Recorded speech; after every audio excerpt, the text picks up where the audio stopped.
তো hello guys, অনেক দিন পর নিয়ে এলাম আর একটা নতুন ভিডিও। অনেক দিন ভিডিও না আপলোড করতে পারার জন্য অনেক সরি। কারণ হচ্ছে আমি আমার আর একটা চ্যানেল প্লাস ইনস্টাগ্রাম নিয়ে অনেকটা ব্যস্ত ছিলাম, কারণ ওখানে অনেক দিন আপলোড করা হচ্ছিল না। তো যাই হোক, এটা রামনবমীর সময় আমি গেছিলাম কুমোরপাড়া, তো সেখানকার তখনকারই ভিডিও এটা। তো এখানে আমাদের প্রিয় জগন্নাথ কাকা হনুমানজিকে ধুতি পরাচ্ছিলেন। আর আমার মনে হলো যে তোমরা যারা জানো না যে কিভাবে চটের মধ্যে মাটি লাগিয়ে যে কোনো ড্রেস তৈরি করতে হয়, সেই প্রসেসটা আমি একটুখানি ছোট্ট করে দেখাই তোমাদেরকে। তো এখানে চারিদিকেই রাম, সীতা, লক্ষ্মণের মূর্তি ছিল, খুবই ভালো লাগছিল। আর প্রত্যেক আর্টিস্টেরই আলাদা আলাদা স্টাইল হয়, আর আমি জগন্নাথ কাকার কাছে এসে যেটা দেখি যে বেশিরভাগ স্টাইলই কাকার হচ্ছে সব কিছু মাটি দিয়ে করা। মানে আর এখন এটা উঠেছেও যে চুল সাজ সব কিছুরই মাটির হবে। আগেকার দিনে এই ট্রেন্ডটা এতটা ছিল না, সব ফলস চুল লাগানো হতো, সাজও থার্মোকলের সাজ বা তারের সাজ লাগানো হতো। কিন্তু এখন যত দিন যাচ্ছে মাটির সাজ, মাটির চুল, এইগুলোতে আর্টিস্টরা বেশি ফোকাস করছে। যেমনকি দাড়ি গোঁফ, যেটা হনুমানজির দাড়িটা করেছে এটাও মাটি দিয়ে করেছে। আর আঙুলের ফিনিশিং দেখো, যে কোনো বডির ফোল্ডস এত সুন্দর করে করা, মানে কোনটা অরিজিনাল কাপড় আর কোনটা মাটি দিয়ে তৈরি কাপড় সেটা বোঝা শক্ত। আর এখানে একজন কাকা রাম, সীতা, হনুমানের একটা মিনিয়েচার ভার্সন হয়েছে, মানে বেবি ভার্সন, সেটারই লাস্ট ফিনিশিং করছে। আর জগন্নাথ কাকার কাছে আসলে এরকম একটা ঠাকুর দেখতে পাওয়া যায় প্রত্যেকবার, যে এরকম একটা বেবি ভার্সন হবে। শিব দুর্গারও আমরা দেখেছি, আর রাম লক্ষ্মণ হনুমানেরও দেখছি। ঠিক আছে, তো এটা খুবই একটা নতুন ট্রেন্ড। অনেকেই এরকম টাইপের এখন ঠাকুর চায়, কারণ সবাই চায় কিছু না কিছু ইউনিক করতে। তো তাই জন্যই। আর দেখো এত সুন্দর করেছে, হাতে করেই সব মুখগুলো করা, তো এতটাই কিউট লাগছে যে কিছু বলার নয়। মানে কার্টুনে যেমন দেখায় অনেকটা ওরকমই আর কি। কাপড় দেওয়া হয়ে যাওয়ার পর তার ওপর মাটি দিয়ে লাস্ট ফিনিশিংয়ে এরকম কাপড় দিয়ে, একটুখানি ভিজে কাপড় দিয়ে ঘষতে হয় যাতে আরও স্মুথ হয়ে যায় সারফেসটা। আর যেখানগুলো ফোল্ড রয়েছে বা খাঁজগুলো, সেইখানগুলো ওরকম যে কাঠি দিয়ে জিনিসটা করছে ওই রকমভাবে আর একটুখানি ডিফাইন্ড করে দিতে হয় এজেসগুলো বা ফোল্ডগুলো। তো সেই কাজটাই করছেন এখানে কাকা, আর পুরো ঠাকুরটাতেই এটা করতে হয়। আর এখানে জগন্নাথ কাকা হনুমানজির লেজ তৈরি করছেন। তো এইখানটাও আমার যথেষ্ট মন কেড়েছে, দেখলে হয়তো বুঝতে পারবেন। ফার্স্টে ওই জায়গাটা কিছুটা মাটি দিয়ে নিয়ে তারপরে লেজে যেমন থাকে আর কি, মানে অনেকটা হেয়ারি পার্ট থাকলে যেরকম হয় আর কি, সেইভাবেই টেক্সচারটা দেওয়ার চেষ্টা করছেন। আর যেখানে যতটা হেয়ারটা বেশি হবে সেখানটা ততটাই মাটি দিয়ে জিনিসটাকে ফুলিয়ে শেপটাকে আনছেন। আর এখানে আর এক কাকা হনুমানজির গদাটা রেডি করছেন। আর এই পুরো জিনিসটাই হচ্ছে একটা ছবি দেখে, মানে 2D ইমেজ দিয়ে 3D মডেল তৈরি আর কি, যেটাকে বলে। দেখুন হনুমানের বুকে আটকানো যে ছবিটা, সেটাকেই 3D মডেলে কনভার্ট করছেন। আমি কমেন্ট্রি করছি তাতেই, মানে তাও আমি কত কিছু জানি না। তার মানে ভাবুন এনারা কতটা স্কিল্ড যে এত সুন্দর একটা জিনিস তৈরি করছে।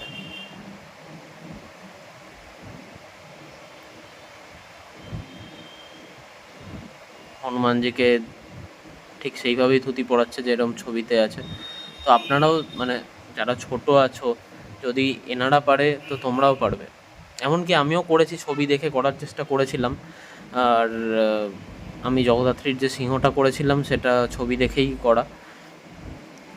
তো ছবি দেখলে অনেকটাই আইডিয়া পাওয়া যায় যে একটা 2D ইমেজে কোথায় কোথায় কীরকমভাবে কাপড়ের ভাঁজ হবে, কোথায় কোথায় কীরকম মাসেলস হবে, সেইগুলো দেখে একটা 3D মডেলে কনভার্ট করা অনেকটা ইজি হয়ে যায়। এবার সব কিছুই প্র্যাকটিসের ওপর। এবার আমি বছরে একটা ঠাকুর বানাই, তাই জন্য আমার প্র্যাকটিস কম, আমি অতটাও ভালো এনাদের মতো কাজ করতে পারবো না। কিন্তু তোমরা যারা ছোট, যারা এই কাজ ভালো লাগে যাদের, ঠিক আছে, আর ছোটোবেলায় পড়ার চাপও অনেক কম থাকে, তাই জন্য তোমরা প্র্যাকটিস চাইলে করতেই পারো। বেশ করে ফোন না ঘেঁটে এরকম কাজ প্র্যাকটিস করা তো বহুগুণ বেটার।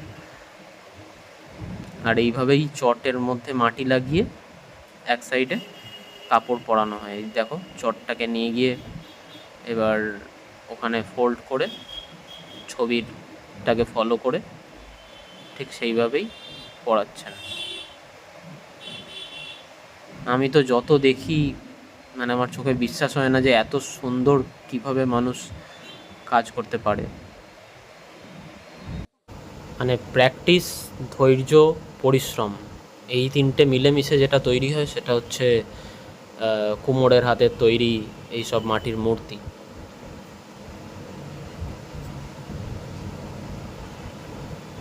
আর দেখুন এই মানে চট লাগিয়ে সেটাকে ওরমভাবেই ছেড়ে দিচ্ছে না, কারণ পরে খুলে যাওয়ার চান্স আছে, তাই পেরেক দিয়ে সেটাকে আরও ভালো করে আটকে দিচ্ছেন। আর এমনকি লেজের মতো লেজটা করেছে দেখুন, মাটি দিয়েই এমন কাজ করেছে মনে হচ্ছে লেজের মধ্যে যে চুলগুলো রয়েছে বা হেয়ারগুলো রয়েছে সেটা বোঝা যাচ্ছে টেক্সচারটা। আর তো চুলটাও ওইরমভাবেই হবে, টেক্সচারটা এমনভাবেই করা হবে যাতে মনে হয় যে ওটা সত্যিকারেরই চুল। এখনই অনেক ভালো লাগছে, আর যখন কমপ্লিট হবে তখন তো ছেড়েই দিন। সাইডের চুলটা লাগালো হচ্ছে ওই যেমন আটা মাখার পর আমাদের মায়েরা একটা বড় শেপ ক্রিয়েট করে সেখান থেকে ছোট ছোট টুকরো ভাগ করে রুটি বানায়, সেরকমই একটা বড় মতো বানিয়ে ল্যাংচার মতো তৈরি করে সেইটাকে এরমভাবে ভাঁজ করে সেটাকে সাইডের চুলের শেপ দিচ্ছেন।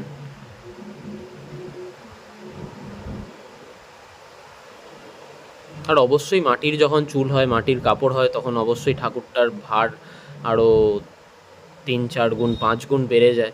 কারণ হচ্ছে এমনি চুল, শাড়ি এইগুলো পরালে বা কাপড় পরালে নর্মালি ঠাকুরের ওয়েট অনেক কম হয়, কিন্তু যখন মাটি দিয়ে হচ্ছে সেই জিনিসটা তখন অবশ্যই সেটার ওয়েট অনেক গুণ বেশিই হবে, এটাই স্বাভাবিক।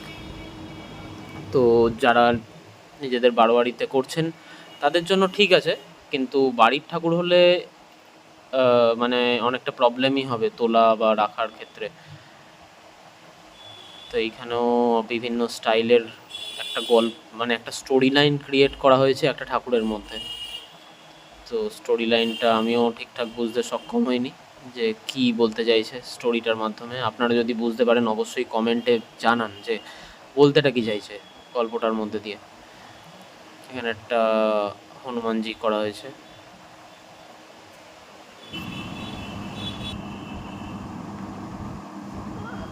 আর এইটা সেইটা যেটার মধ্যে একটা স্টোরি লাইন রয়েছে। তোমরা অবশ্যই কমেন্টে জানিও যে এটার স্টোরিটা বলতেটা কি চাইছে।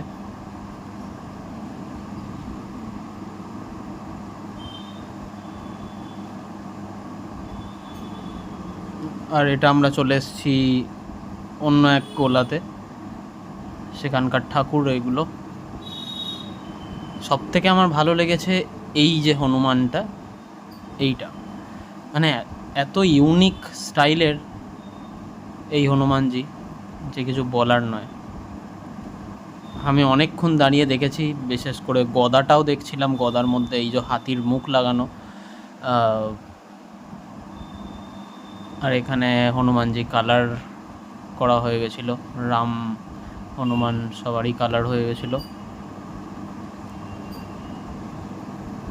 আর গায়ের শিরাগুলো দেখো, মানে কতটা অ্যাপ্রোপ্রিয়েট হলে গায়ের শিরা উপশিরাগুলোকেও কতটা অ্যাপ্রোপ্রিয়েট করেছে ফিগারগুলোর মধ্যে।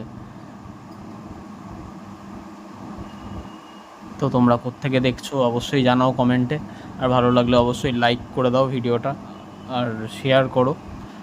তোমরা যাদেরকে চেনো, যারা ঠাকুর বানাতে পছন্দ করে বা যারা কিছু শিখতে চায়, অবশ্যই দেখে অনেক কিছু শেখার আছে। আর আমি খুব শীঘ্রই আসছি আমার এই বছরের 2024-এর জগদ্ধাত্রীর ভিডিও নিয়ে।